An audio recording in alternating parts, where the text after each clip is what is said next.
Hello guys साथीहरू सबैजनालाई स्वागत छ।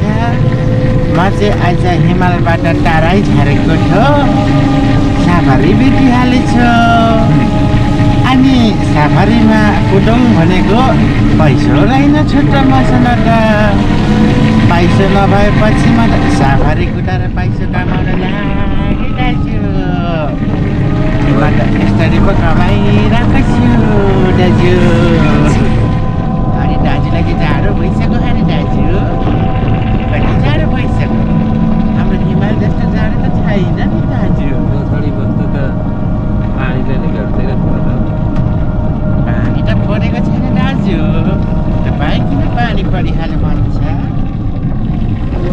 यस्तै यस्तै जिस्किने क्रममा हामी चाहिँ आज तल जाँदैछु साथीभाइहरू। र लोकेसन भिडियो तल राखेको एउटा दामी फुटवेयर र फुड सप फुड्सवेयर भनेको चाहिँ तपाईँको फुड भन्ने बित्तिकै खानेकुरा सम्झिनुहुन्छ होला। र फुड्स भनेको चाहिँ लाउने कुरा हो है। लाउने कुरा कस्तो भन्नुहुन्छ भने भाइहरूलाई भन्नु पर्दाखेरि म के तरिकाले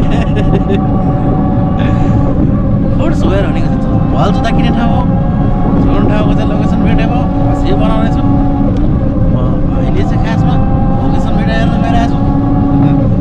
भन्न नमिल्ने सोल्टा देखेन हानी नखोज्छ यार साथी। बाइकले त ठोक्छु भन्छ त अनि म त मार्छु त फेरि होइन र दाजु।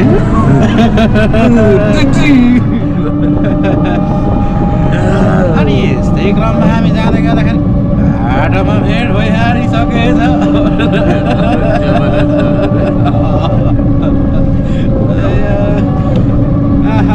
आज फेरि 1 लाखको चस्मा लगाएको पुरै हरियो देखिसकिरहेको छु म।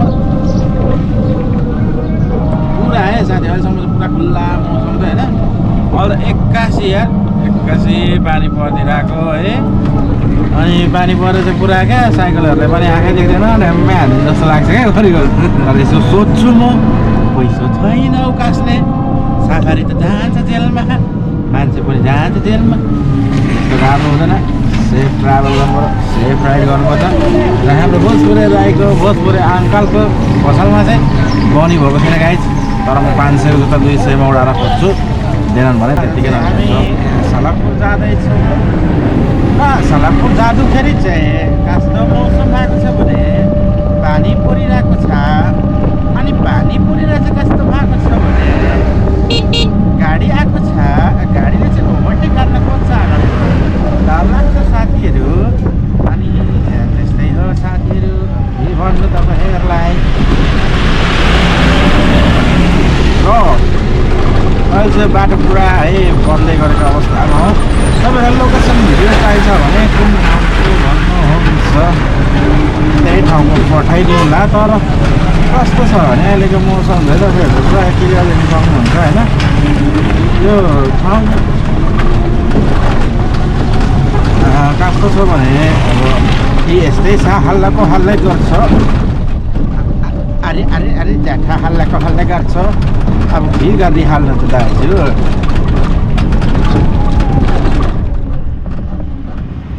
पानी परेको पुरै गर्छ यार। यार देखिहाल्नु त। अनि गाडी कुदाएर आएको छु म चाहिँ सफारी। र यस्तो बाटो पुरै खान्डाङ खुन्डुङ छ होइन। अनि समस्या चाहिँ धेरै छ क्या। अब हेर्नु न, तपाईँहरूले पनि देखिरहनु भएको छ बाटो यस्तो खराब भएपछि कुदाउन कति धेरै गाह्रो हुन्छ होइन साथीहरू। तपाईँहरू पनि कुदाउनुहुन्छ होला, तपाईँहरूले पनि बुझ्नु भएको छ। यो बाटो चाहिँ आशा गर्छु म छिट्टै राम्रो होस् र राम्रो बन्छ भन्ने। किनभने मलाई चाहिँ पुरै आश छ क्या, भरोसा छ साथीहरू। किनभने अब नेपालको प्रधानमन्त्री जस्तो पदमा चाहिँ हाम्रो बालेन्द्र शाह दाजु चाहिँ गइसक्नु भएको छ। उहाँ दाजुले चाहिँ राम्रो गर्नुहुन्छ भन्ने आश गरिरहेको छु। अब दाजु भन्दा नरिसाइहाल्नु फेरि बालेन्द्र सर, तपाईँ त दाजु नै हो त। पहिलादेखि दाजु दाजु भनेको दाजु भन्न पाउँदैन र।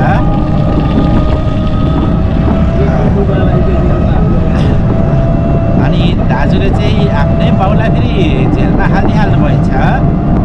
दाजुले हो कि उता सुजन दाजुले हो जेलमा हालिहाल्नु भएछ। त कति राम्रो काम गरिहाल्नु भयो।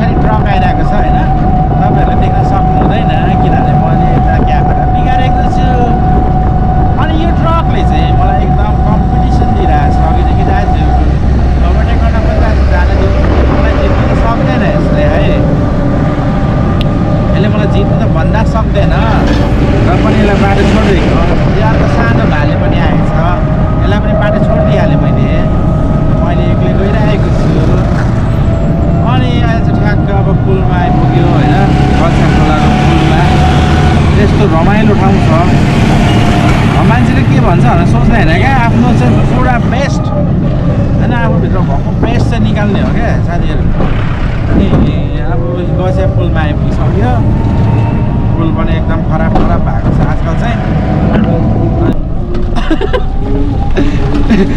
ट्राफिक चस्मा लगाएको दाजुले पनि हेरिदिइहाल्नुहुन्छ मलाई अन्त म के गरिहाल्छु त दाजु अब यसले पानीले भिजाइसकेको छ बिस्तारै अब गोठगाउँ हुँदै सलकपुर हुँदै हामी चाहिँ एउटा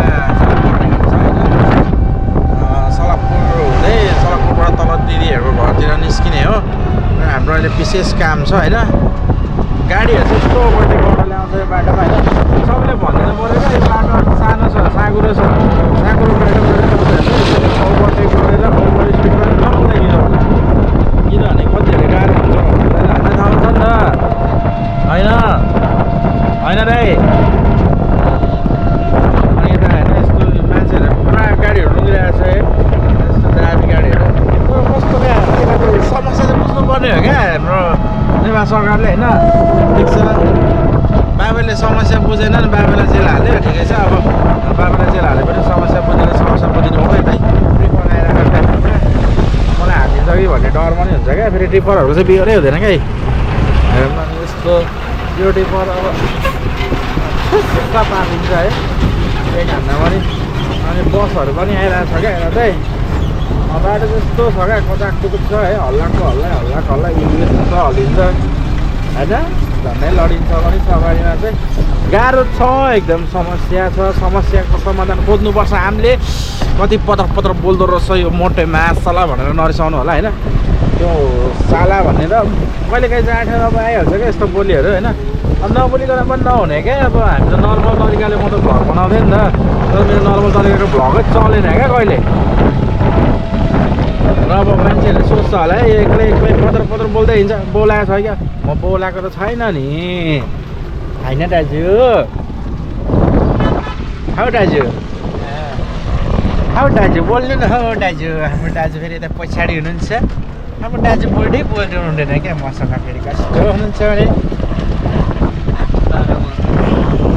एकदम समस्या छ पुरा है बाटो एकदम दामी छ है यहाँ चाहिँ मन्दिर थियो हाम्रो मन्दिर देखाउन बिर्सिहाल्यो सर मैले चाहिँ है यहाँनिर चाहिँ विश्वकर्मा बाबाको मन्दिर पनि छ यहाँनिर चाहिँ विश्वकर्मा पूजामा एकदम बाल पूजा हुन्छ गाई चाहिँ र आज एकादशीको दिन बिहानै हामी चाहिँ अहिले अब सडकपुर गयौँ खासमा आज एकादशी पनि रहेछ हामी सडकपुर जान पनि नहुने थियो है तर त्यो दाइले आज किन एकादशीको दिन मासु काटेर बेच्दैछु भाइ भन्यो है म आफै छक्क परिरहेको छु क्या आफैलाई अचम्म लागिरहेको छ होइन त्यो सब कुराहरू अब छोडिदियो है भाँडमा गयो भनौँ न सब कुराहरू भाँडमा गयो अब सफारी हल्लिनु थाल्यो है गाइस साथीहरू अब यो सबै पछि बाटो भएर पुरा हल्लेछ होइन अहिले मैले भिडियो बन्द गरेँ है कस्तो भाइ नमस्कार है अब तपाईँलाई के भन्नु भिडियोलाई लाइक सब्सक्राइबहरू अब त्यो के भन्छ भिडियोलाई कि च्यानललाई त्यो त गर्नु अब तपाईँहरूलाई आइहाल्छ सिकाइरहने कुरै होइन क्या अहिलेको सानो केटाकेटीहरूले पनि थाहा हुन्छ क्या